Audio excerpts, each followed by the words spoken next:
Bă, după prima noapte în Jabana, singurul lucru la care mă puteam gândi era hai să-mi bag, cum fac să plec acasă? Bă, Columbe, ce dracu facem, că eu nu pot să stau 11 luni aici, ești nebun? Asta era, bă, da bere, pălincă, ori avea ăștia pe aici, măcar o țuică de curmale, ceva. Bă, Columbe, nu cred, e clar, nu-i de noi aici.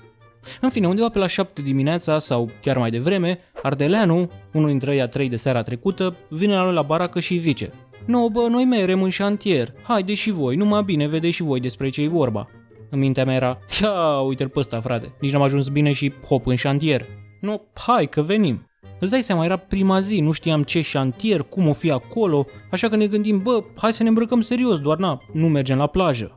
Ne luăm frumos bocanci în picioare, pantaloni lungi, șapcă în cap, cămăși albe să ne ardă soarele, ce mai echipați de scandal. La mașină, Ardeleanu se uita la noi așa mai ciudat, gen, unde-ți pleca, mă, în cămășile alea la lăutari? Dar Bulangiu n-a zis nimic.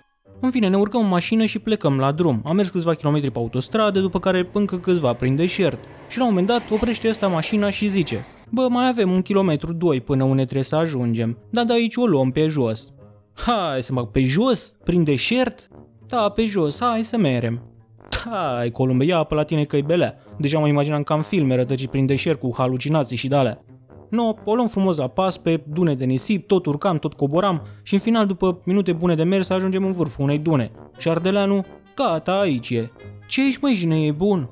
Era o dună de nisip ca oricare alta, adică ce aici și nu era pe alea 10 dune peste care am trecut. Ăsta, aici e Borna. Ce Borna, mă, nu vezi că nu-i nimic? Eu și Columb ne uitam ca proști unul la altul. Bă, Columbe, ăsta a luat o razna, cred că e de la căldură. Tu vezi vreo bornă? Nu, frate, ești nebun, ce bornă? Ardeleanu, bă, aici era, cred că a acoperit-o nisipul, hai să o căutăm. Da, ce dracu să căutăm, ești nebun? Da, mă, aici era, hai să săpăm pe aici puțin. Dă-te să-mi bag, cu ce dracu să săpăm? Ne-am apucat să săpăm ca nebunii, bine, să săpăm, că n-aveam lopet sau ceva, scârmam ca niște câini cu ghearele în nisip. Îți dai seama, căutam acum carul cu fân. Bine, eu și Columnii nu știam ce căutăm. Ne imaginam și noi o bornă serioasă de aia de beton sau ceva, dar Ardeleanu, bă, vedeți că trebuie să fie un țăruș de fier, cam cât degetul mic de gros. Bă, ești nebun și tu vrei să găsim un țăruș cât degetul în tot nisipul ăsta? E sigur că nu era pe Dunăilaltă? Nu, bă, aici era, trebuie să fie, caută, Jimmy. Păi caută, dacă nu e, tovarășul caută.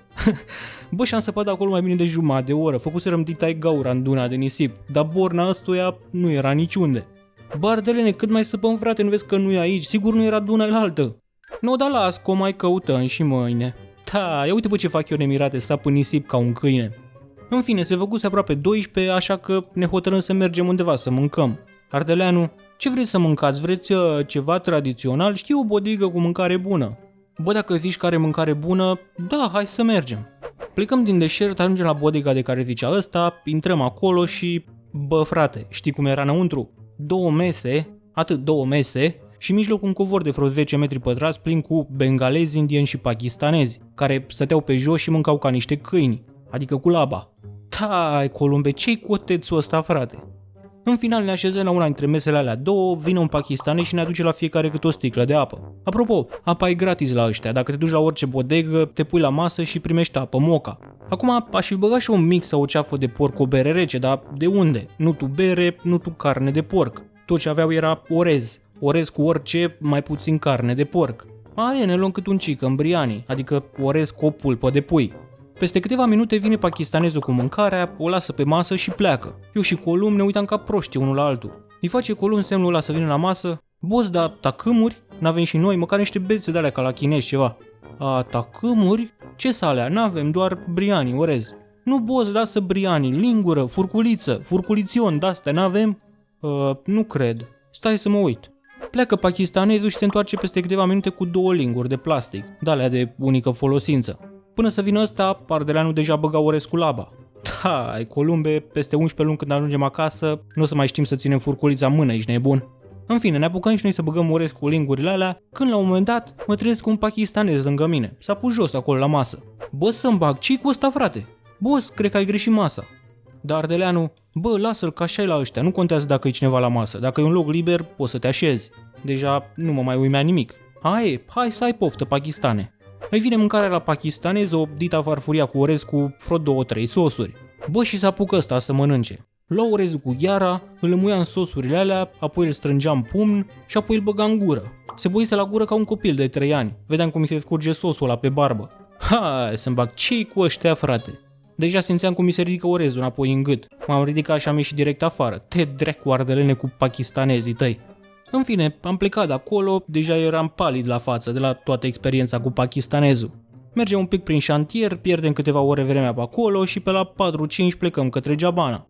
Undeva pe seară, eu și Columb zicem, bă, hai să facem și noi rost de niște cartele, să-i sunăm și noi pe ăștia de acasă. Eram de aproape 2 zile nemirate și nimeni de acasă nu știa ce-i cu noi. Telefoanele noastre nu mergeau, internet în Geabana n-aveam, ne dau ăia dispăruți drecu. Mergem acolo la un magazin, da, aveam și magazin în Geabana. Era o gheretă de asta, o baracă făcută magazin. Cumpără Columb al meu o cartelă de $5 și zice, bă, cred că ne ajunge asta să dăm amândoi cât un telefon. O sună Columb pe măsa, răspunde doamna Columb și n-apucă să zică decât, alo, mama, și poc, intră una care îi zicea ceva pe arabă. Aparent cred că îi zicea că nu mai are credit sau ceva. Ăsta, bă, ce drecu, a învățat mama arabă?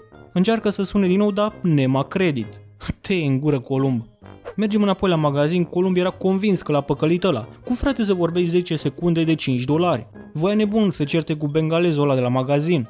Bă, Columbe, stai drept cu potol că mă bagi la belele. În fine, mai cumpărăm o cartelă de $5 și îl întrebăm pe ăla. Boss, cum e cu cartela asta, că vrem și noi să sunăm în străinătate?